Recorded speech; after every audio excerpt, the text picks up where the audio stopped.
My best friend let me confide in her about the guy I was deeply in love with, then started dating him behind my back, married him emotionally in front of me for years, and now he flirts with me while she slowly ghosts me and acts like I'm the problem for a betrayal. I've been feeling really strange about a situation involving me, 20 female, my close friend, also 20 female, and her boyfriend, 21 male, and it's been sitting heavy on my chest for a while now. Things have escalated recently, and I'm having trouble figuring out whether I'm overthinking, underreacting, or just ignoring my own discomfort. For context, the three of us are juniors at a small liberal arts college in California. We've known each other since freshman year and became close largely because we're all part of the same singing group. Being in this group means spending an enormous amount of time together, daily rehearsals, performances, travel, late nights, which tends to blur personal boundaries quickly. The closeness feels intense, but it also means that tension doesn't really have anywhere to go when it shows up. My friend, let's call her Sarah, has been dating her boyfriend, John, for about 3 years now. We all met during our first semester of freshman year, and they officially started dating that winter. When Sarah and I first joined the singing group, John had already been in it for a few weeks. He also had a big social advantage. His older brother went to our school and was a well-known member of the group, so John already knew a lot of people and fit in almost immediately. Sarah and I didn't have that. We were both brand new, didn't know anyone, and had to work a lot harder to build connections. Naturally, Sarah and I gravitated toward each other. She's much quieter and more reserved, while I'm very outgoing and energetic. I really wanted to befriend her, but I was worried about overwhelming her, so I tried to be intentional and gentle about how I approach things. At the time, I thought the easiest way to bond would be through something fun and low stakes, something people usually connect over easily. Gossip. Crushes. That kind of thing. I figured sharing a crush could give us something exciting to talk about and help break the ice. And unfortunately, I already had the perfect subject. Almost from the moment I joined the group, I developed a massive crush on John. I mean massive.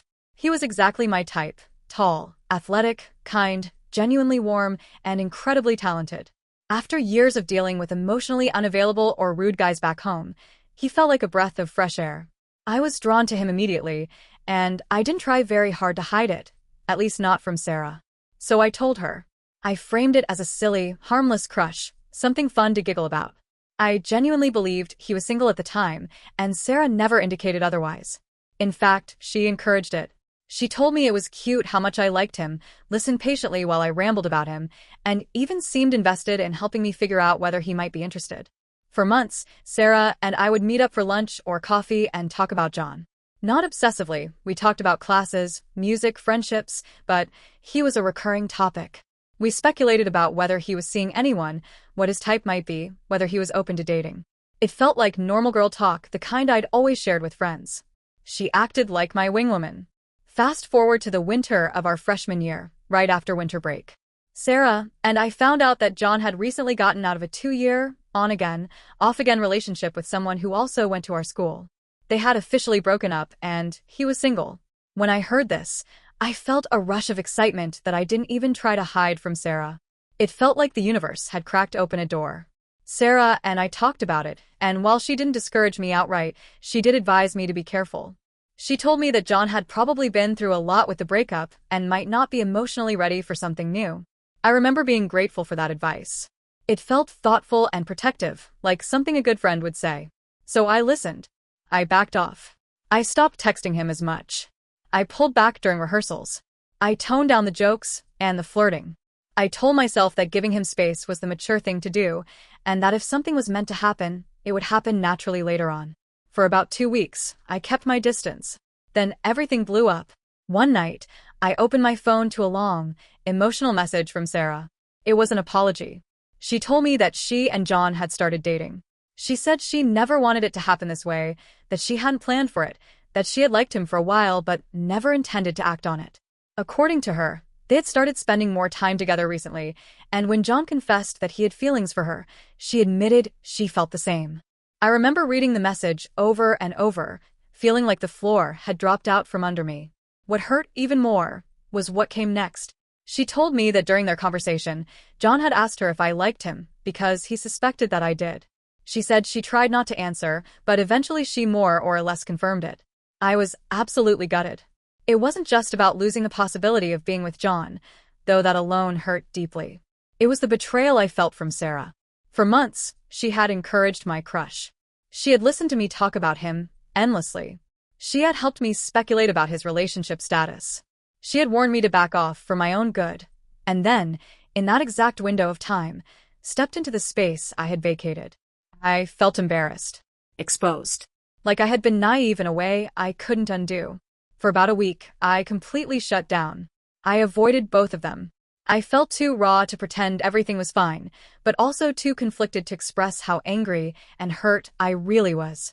Eventually, Sarah came to my door and asked to talk. I agreed, but only after writing out a massive notes app rant where I spilled every feeling I'd been holding in. How betrayed I felt, how confused I was, how unfair the whole situation seemed. That conversation didn't magically fix everything, but it cracked the door open. Over time, we slowly rebuilt. I made a conscious decision, even back then, to forgive them quickly. We were all in the same singing group. Avoiding each other long-term wasn't realistic. And I genuinely believe that you can't control who you fall for, even if the timing is awful and the fallout messy. Still, forgiveness didn't mean my feelings for John disappeared overnight. I never brought him up to Sarah in that way again. I respected their relationship completely. But internally, the feelings lingered. I dated other people. I had crushes, flings, moments of interest. But nothing ever hit with the same intensity as what I'd felt for John. That realization was uncomfortable, but I kept it to myself. Over the years, something unexpected happened. John and I became close friends. We spent so much time together through rehearsals, performances, and group travel that a genuine friendship formed. We have similar personalities, similar humor, similar interests: soccer, sci-fi shows, dumb jokes. I truly adore him as a friend now, and our dynamic feels natural and easy. At the same time, Sarah and I grew even closer. We hang out constantly during breaks, perform duets together, bond over music, and support each other emotionally. She's helped me navigate other romantic interests, cheered me on, and shown up for me in ways that feel real and sincere. On paper, everything looks healed. In all seriousness, I have always tried to be nothing but supportive of their relationship. I say this not to make myself sound noble, but because I genuinely believe it. I openly talk about how cute they are together. I make a point of telling them they don't need to feel awkward about being affectionate around me. I hype them up when they're doing well and never complain when their relationship takes up space in our group. I truly believe they make sense as a couple, and I have never wanted to be the person who creates tension or insecurity between them. Which is exactly why everything that's been happening lately feels so uncomfortable and destabilizing.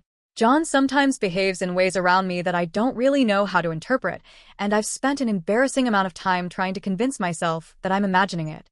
I've gone back and replayed moments in my head, asking myself whether I'm projecting old feelings onto normal friendship behavior. I don't want to be delusional or self-centered. I don't show this confusion to anyone, but internally, it's exhausting. The truth is, his behavior often feels flirtatious, not in an obvious, blatant way, but in small, consistent ways that blur boundaries just enough to leave me confused. He laughs harder at my jokes than anyone else's. Not polite laughter, not group laughter, real, uncontrollable laughter, like I've said something genuinely hilarious. He constantly comments on how funny I am, how quick I am, how much he enjoys talking to me. If we're sitting next to each other during rehearsal, he'll sometimes laugh and lean into me, resting his head against my shoulder for a moment, or briefly placing a hand on my leg while he giggles. None of these moments last long, and they're never framed as romantic, but they happen often enough that I've started to notice patterns. And once you notice patterns, it's hard to ignore them. He teases me a lot in a playful way. He'll boop me on the head with random objects, poke fun at me for getting flustered if I say something weird or slightly embarrassing, or comment on how fun it is to tease me specifically. On the surface, it's harmless. But it creates a closeness, a familiarity, that feels different from how he interacts with others. What really throws me off is that he sometimes says "I love you" to me out of nowhere. Not in a dramatic or heavy way, but in moments where he's laughing at something I've done or said, like a spontaneous expression of fondness. Every time it happens, my heart feels like it skips a beat. I know, logically, that he probably means it platonically, but emotionally, it still lands with weight. It reminds me that I once loved him deeply, and that part of me hasn't disappeared as completely as I wish it had. We have a lot of playful banter during practice. It's easy and natural, and we genuinely enjoy each other's company.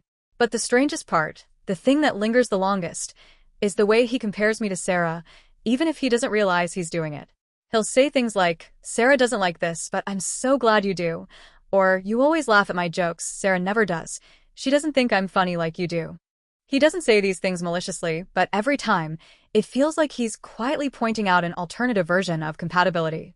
All of this makes it incredibly difficult not to fall in love with him all over again. It feels like a constant drip of reminders of what could have been, of what I once wanted so badly. Small comments, small touches, small moments that add up and make me feel like I'm standing too close to a line I don't want to cross. And the worst part is that I'm not entirely passive in it. I laugh back. I tease him too. I lean into the banter. It feels good, and that's what makes me feel guilty. It feels like getting a glimpse of a life I never got to live. Like seeing a parallel universe just out of reach. I don't want to hurt Sarah. I don't want to interfere with their relationship. I don't want to be that girl. And yet, sometimes it feels like I'm already doing something wrong simply by existing in this dynamic. I've noticed Sarah watching John and me sometimes, especially when we're laughing together, or if there's brief physical contact. She doesn't confront me, but her looks linger just long enough to make my stomach drop.